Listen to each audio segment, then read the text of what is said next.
Boa noite a todos. Sejam todos muito bem-vindos a esta live do Semeador.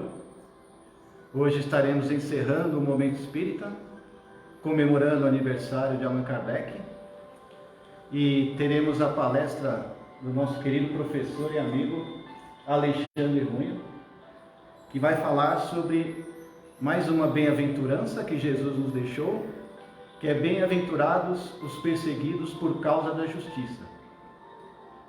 Vamos então fazer a nossa prece. Vamos elevando nosso pensamento a Jesus, nosso querido irmão, querido mestre, que mais uma vez vai deixar o seu conhecimento, deixar todo o seu amor com a gente. Vamos elevando ainda mais o nosso pensamento a Deus, por permitir estarmos juntos nesta noite, pelos canais do Facebook e do Instagram do Semeador. Com muita gratidão, vamos dar início à palestra. Muito obrigado, Senhor. Obrigado, Vlad. Boa noite a todos. Espero que estejam todos bem.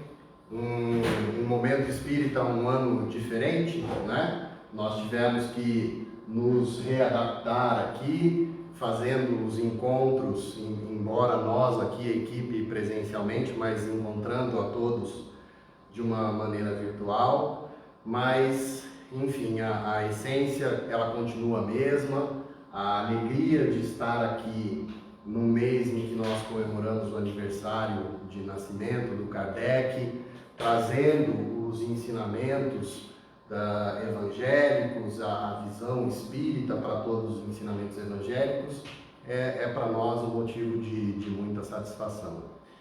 Como o Vlad adiantou, nesse ano nós escolhemos, decidimos a falar sobre as bem-aventuranças no Momento Espírita, e hoje a gente fecha falando sobre uma das bem-aventuranças, quando Jesus diz que felizes, bem-aventurados, seriam aqueles que sofressem perseguição por causa da justiça, não pela justiça, né? Nós falamos bastante aqui durante esse mês sobre as bem-aventuranças, e um ponto central que fica marcante em todas as palestras faz referência à felicidade, porque a bem-aventurança traz a felicidade em si. São felizes aqueles que são misericordiosos, os pobres de espírito, aqueles que passam por aflições, e também esse conceito de, às vezes, felizes, bem-aventurados são aqueles que passam por momentos não tão alegres assim, não tão bons, e em outro momento, felizes, bem-aventurados daqueles que mostram as suas virtudes.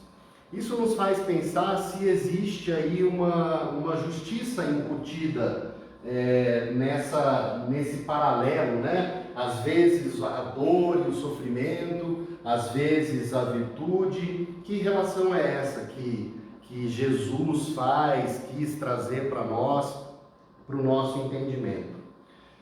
No livro, no Missionários da Luz, um livro de André Luiz, ele narra uma passagem num dos capítulos. Ele e os companheiros do plano espiritual que estão lá no nosso lar, eles vão fazer um estágio, vão fazer uma observação no Ministério da Reencarnação. E lá nos departamentos preparatórios, onde espíritos estão programando novas reencarnações, fazendo os planejamentos reencarnatórios, André nota que entra uma senhora muito distinta, uma senhora muito bem vestida, com um porte elegante, e ela está programando a sua reencarnação. O André fica curioso e vai ter com ela. Fala: a senhora vai reencarnar? Sim, eu vou. E um dos instrutores diz para André Luiz e os companheiros: essa senhora, nossa irmã, ela vai em tarefa agora, em missão reencarnatória, e ela tem uma atitude nesse momento, nessa reencarnação, de muita coragem, de muita resignação. E ela, ao ouvir isso, ela pede que não.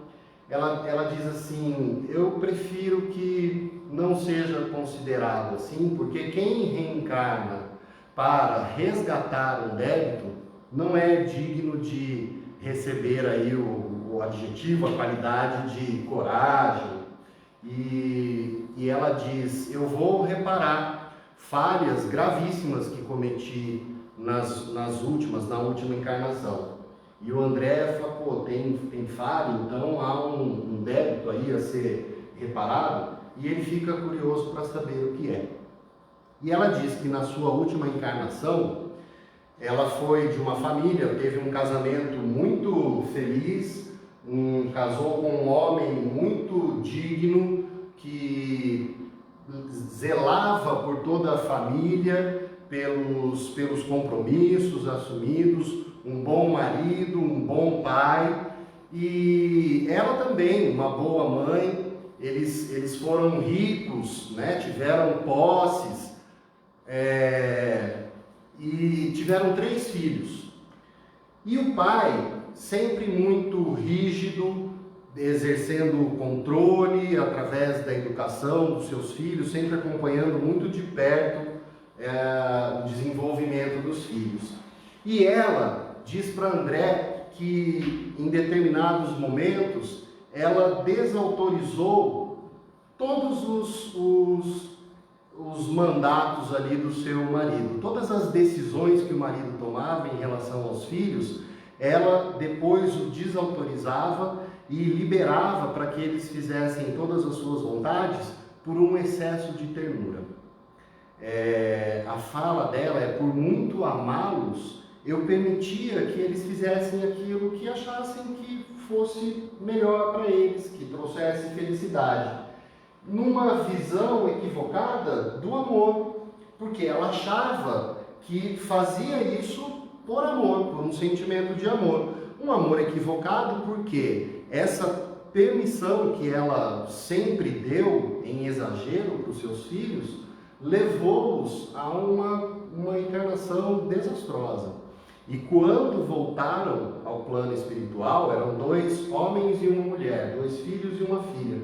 Quando voltaram, chegaram no plano espiritual numa situação gravíssima. E agora, todos lá reunidos no plano espiritual, tinham feito um acordo, né? Fizeram um planejamento, que eles voltariam para cá e que eles iam reajustar tudo isso, principalmente ela. Por isso ela não se achava digna de ser denominada corajosa, né? e resignada. Muito bem.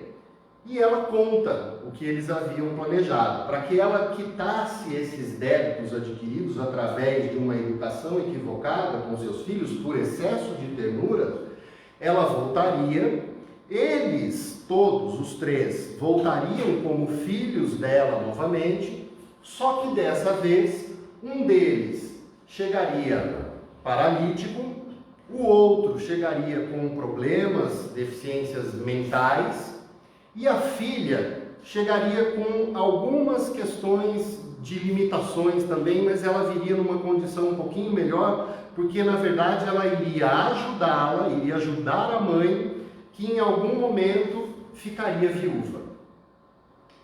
E aí a gente fica imaginando o seguinte: se nós não considerássemos a reencarnação, se nós não considerássemos principalmente o esquecimento, não é? Que é uma característica presente no Espiritismo, que é uma característica presente na vida humana, sendo espírita ou não, é que nós espíritas já conhecemos, acreditamos nisso, mas o esquecimento é uma lei, né?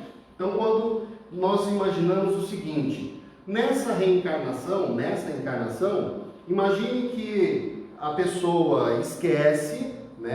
Ela não lembra dos compromissos que foram assumidos no plano espiritual, E ela veio para cá professando uma outra crença, acreditando em outras teorias, ou mesmo que não professe crença nenhuma, enfim. Imaginemos qual o sentimento que essa mulher e todos os envolvidos terão, nesse momento em que vai ficar viúva com 3 filhos, sendo 2 com limitações, problemas sérios. O que passaria pela cabeça dessa pessoa, dessa mulher?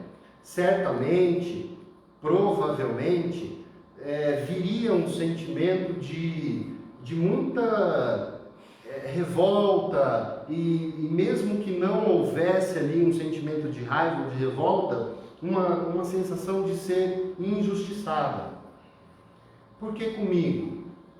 Logo eu? Por que de 3 filhos, 2 virem com comprometimentos, e eu tendo a responsabilidade agora de cuidar de todos eles e ainda fico sozinha? Isso para a gente pensar, porque quando a gente considera só a lei humana ou os conceitos que nós temos como humanos nas nossas existências aqui, seria bem provável que essa mulher ficasse nesse momento achando-se injustiçada.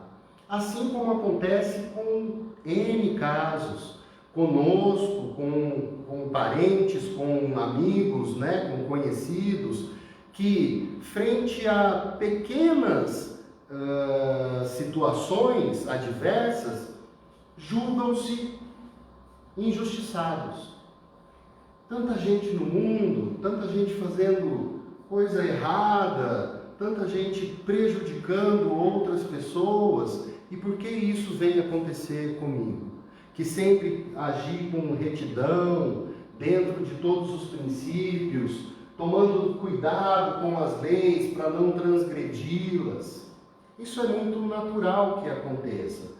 E acontece porque nós estamos considerando só a visão neste plano, nesta existência e dentro das leis que nós conhecemos e estamos acostumados.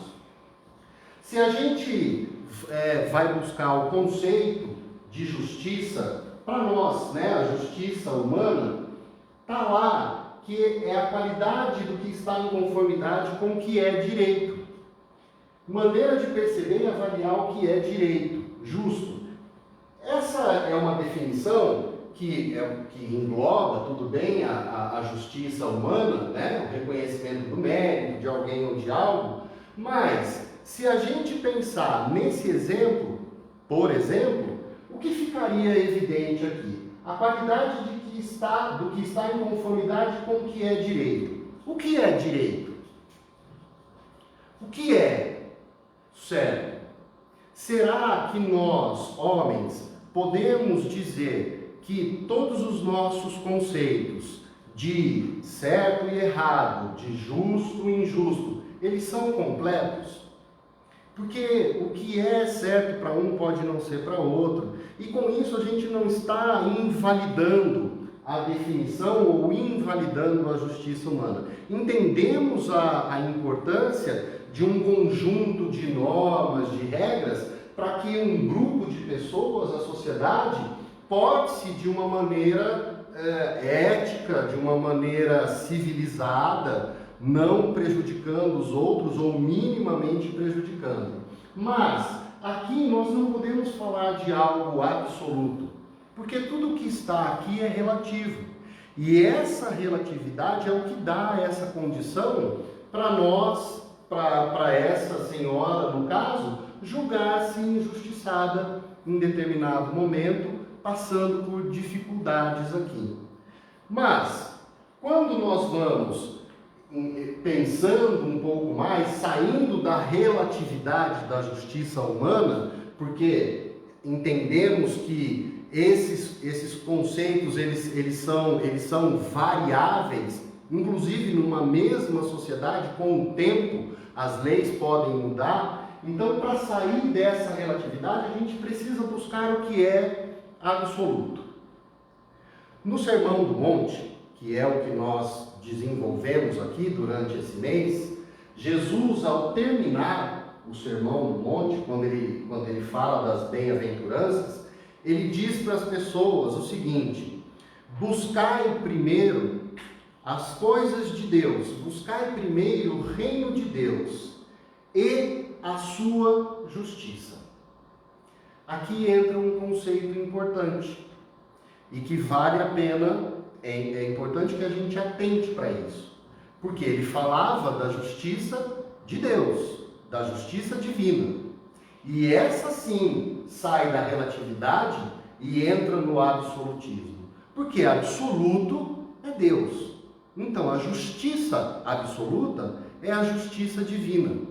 E como a gente poderia definir uma justiça absoluta? Quem chega muito perto disso é um dos grandes pensadores, um dos grandes filósofos que já esteve entre nós, Platão. Quando ele vai definir a justiça, ele diz que a justiça tem algumas características, que a primeira é um valor absoluto.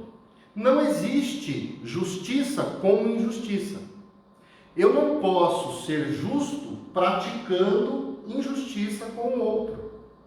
Que a justiça, dentro desse valor absoluto, ela não serve àquele que é mais forte. Então eu, mais forte, com mais condições, sejam físicas ou intelectuais, crio leis. Vocês, os mais fracos, se submetem a essas leis e quando transgredi-las, eu estou aqui para fazer o julgamento, condenar ou não. Esse é um exemplo de força, e era isso que Platão queria dizer. Então, a justiça é justiça, um valor absoluto e que é o mesmo valor para todos, ao forte e ao fraco. Sendo absoluta e tendo o mesmo valor, ela é sábia, ela é harmônica e ela é feliz. Olha que interessante, a gente falou-se muito sobre felicidade, falou-se muito sobre aflições e as leis, inclusive do esquecimento, e agora a gente pega um pensamento que é lá muito antigo, onde já dizia que a justiça absoluta, a justiça que não dá para ter um outro pensamento aqui, senão que estava falando da justiça divina, que a justiça, sendo absoluta, ela é sábia, ela está em harmonia, ela estabelece a harmonia e dá felicidade. Se nós analisarmos o mesmo caso da senhora, agora, por este ângulo, nós entenderíamos que, mesmo com todas aquelas dificuldades e tendo toda essa dor de receber filhos com problemas, com limitações que mereceriam uma atenção especial, que tomaria o seu tempo, mesmo ficando viúva, ali não havia injustiça. Por quê? Porque nós sabemos da anterioridade e do que ela havia contado para André. Na verdade, ela estava reparando, é a grande oportunidade de reparação, de continuar amando-os, né? Mas amá-los agora de uma forma diferente, mais correta, mais próxima do amor, como é preconizado também por Deus e que foi exemplificado por Jesus. Então, quando nós abrimos a nossa percepção e passamos a olhar para as coisas de um ângulo diferente, pensando que tem que haver uma utilidade e uma justiça, uma bondade nas coisas que acontecem, nós perceberemos que tudo o que acontece com qualquer um de nós, com qualquer pessoa, nada está fora da lei, nada está fora do planejamento. Por isso, Jesus dizia que bem-aventurados, felizes, seriam aqueles que sofressem perseguições de qualquer tipo, por causa da justiça. Aqueles que sofressem perseguições por tentarem agir de maneira próxima ou mais próxima da lei divina, da justiça divina. Por isso que antes de falar das virtudes, bem-aventurados os misericordiosos, os mansos e pacíficos, ele fala que também felizes seriam aqueles que sofressem aflições. Por quê? Bem-aventurados, felizes os aflitos. Faz em algum momento analogia ao sofrimento, que estamos aqui só para isso? Que o sofrimento, na verdade o sofrimento é uma escolha do ser humano, né? A dor não, mas na verdade dizendo que a dor é uma necessidade para nós. Uns terão a dor um pouco maior, outros terão numa intensidade menor, mas esse é apenas um caso. Onde entra o esquecimento? Por que o esquecimento é importante dentro de todo esse raciocínio? Ora, vamos imaginar o seguinte, porque alguns podem perguntar, mas vamos imaginar o seguinte, nós vamos para a espiritualidade e fazemos o nosso planejamento. Lá se abre o leque e nós relembramos, ficamos sabendo tudo aquilo que fizemos. Então, no caso dessa senhora, ela já sabe que pelo seu excesso de zelo, de ternura, do amor como ela entendia, ela acabou prejudicando os seus filhos porque se perderam, obviamente por escolhas deles também, né? Não vamos esquecer disso. Ninguém é vítima de ninguém. Os filhos caíram também porque dentro da permissividade que tiveram, acabaram também exagerando da sua liberdade. Mas enfim, se essa mulher que teve, ou todas essas pessoas, esses espíritos, tiveram a compreensão de que erraram, se comprometeram novamente, planejaram, combinaram, por que eles não poderiam voltar aqui sabendo tudo o que aconteceu, já que estavam se unindo novamente para fazer a coisa agora de uma maneira certa? Seria até mais fácil, não é? Porque agora a gente sabe o que precisa consertar. Onde entra o esquecimento nisso? A importância do esquecimento. A bondade e a justiça de esquecermos aquilo que fizemos temporariamente para que a gente possa alcançar as virtudes pelos nossos méritos. Esse é um caso que cabe esse questionamento. Mas vamos imaginar o seguinte agora. Um casal jovem, 27, 28 anos, recém-casados, um ano e pouquinho de casados, decidem ter o primeiro filho. Também vivem super bem, já mesmo jovens, empregos bem estabelecidos, casa comprada, já tem bens o suficiente para dar conforto para essas crianças, para sua família. E quando eles vão ter um filho, o marido chega para a mulher e diz assim: que legal, vamos ter um filho. Como que vai chamar? É menino? Vai chamar João. Aí não tem mais a lei do esquecimento, tá? Eles lembram de tudo. Aí ele fala assim: quem é o João?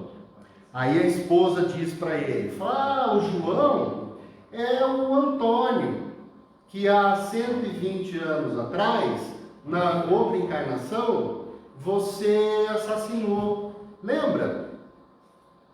Ele era seu sócio.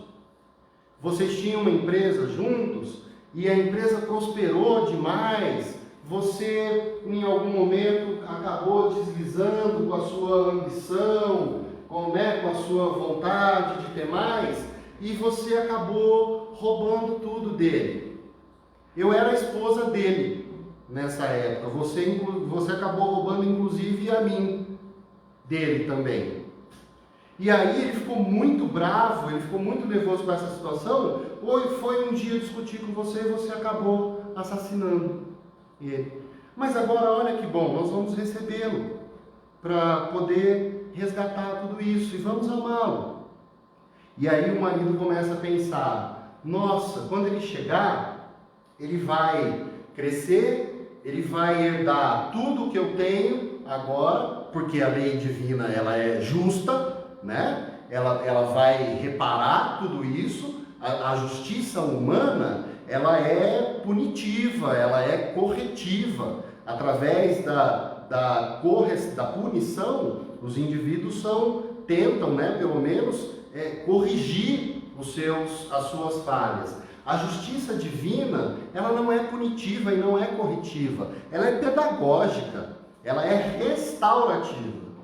E aí, esse menino, esse bebê vai chegar, vai crescer, o pai vai suar pra caramba no trabalho, vai dar o maior esforço para ele, pagar a escola, alimentação, roupas, e um dia ele vai ficar com tudo que foi dele. Por quê? Na verdade, ele está pegando de volta tudo aquilo que o pai, que é o pai hoje, numa outra encarnação, lesou, tirou dele.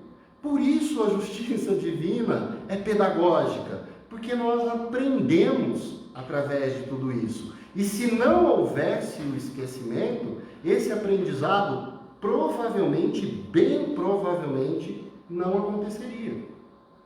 Porque imagina olhar para uma criança e lembrar que em outra vida você assassinou, ou ele te assassinou, que você roubou tudo que era dele, ou ele roubou tudo que era de você, e agora estão aqui para reparar. Dificilmente, quase que impossível de estabelecer ali uma relação de amor e reparar tudo isso.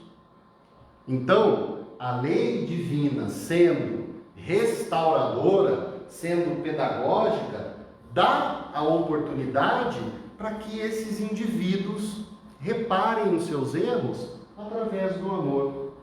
Por isso, uma justiça absoluta. Saímos da relatividade da justiça humana e entramos na lei divina, que é absoluta, porque ela é pautada exclusivamente no amor. O que isso muda ou onde entra tudo isso para nós hoje? Enquanto nós não tivermos a ideia ou a visão de que a lei humana, a nossa compreensão das leis, e não precisamos ser profissionais do direito para pensarmos nisso. Enquanto nós não associarmos ou tentarmos associar tudo aquilo que nós acreditamos que seja certo e errado ao amor, provavelmente continuaremos errando. Porque a chave de tudo está em bater o martelo, fazer o julgamento e condenar ou não aqui no humano, desde que isso venha junto com o sentimento de amor. E amor por qualquer um que seja. Está aí o grande segredo, não é? Dessa forma, nós entenderemos que tudo que nós passamos aqui, as nossas escolhas, as nossas relações, todas as nossas existências, que todos os problemas, dificuldades que nós enfrentamos são oportunidades dentro desse processo pedagógico de reparação das coisas. E aquele que tem um entendimento que está em aprendizado, ele busca ser mais justo. E esse, mesmo sentindo dores atrozes aqui, por limitações que tenha, intelectual ou material, privado de conforto, este espírito, este indivíduo, ele entende que está passando por uma prova, um processo de aprendizado e que ele tem que aprender a lidar com isso. Esse é um bem-aventurado. E mesmo quando for apontado pelos outros, porque também passa por isso, porque olha o que fez, provavelmente não foi boa coisa, ele não se importa com as opiniões de fora. Ele está interessado em cada vez mais se aproximar da lei absoluta, da lei divina. Qualquer perseguição que ele sofra por buscar a justiça, ele é um bem-aventurado. Era disso que Jesus falava. E para a gente fica muito mais claro agora este conceito. Na verdade, todos nós, em todas as nossas experiências, as nossas vivências, estamos experimentando isso. Estamos experimentando todas as reparações que precisam ser feitas. É importante que a gente entenda que todos nós aqui, em diferentes graus, estamos em luta. Cada um de nós trava a sua luta pessoal, no campo que for, na privação que for, se é afetiva, se é intelectual ou se é material, o que importa é que é a que cada um precisa. Agora, nós podemos olhar para essas lutas de formas diferentes. Nós podemos, inclusive, escolher quais batalhas nós vamos travar. Porque dentro dessa caminhada, julgando-se muitas vezes injustiçado, às vezes nos comprometemos ainda mais. Porque comigo, tanta gente do meu lado, tanto vizinho, tanto parente fazendo coisa errada, e logo eu, e essas lutas vão aumentando, as dores vão aumentando, e o sofrimento aparece de forma que deixa tudo muito mais dolorido. Existem inúmeros tipos de lutas, e nós podemos escolher.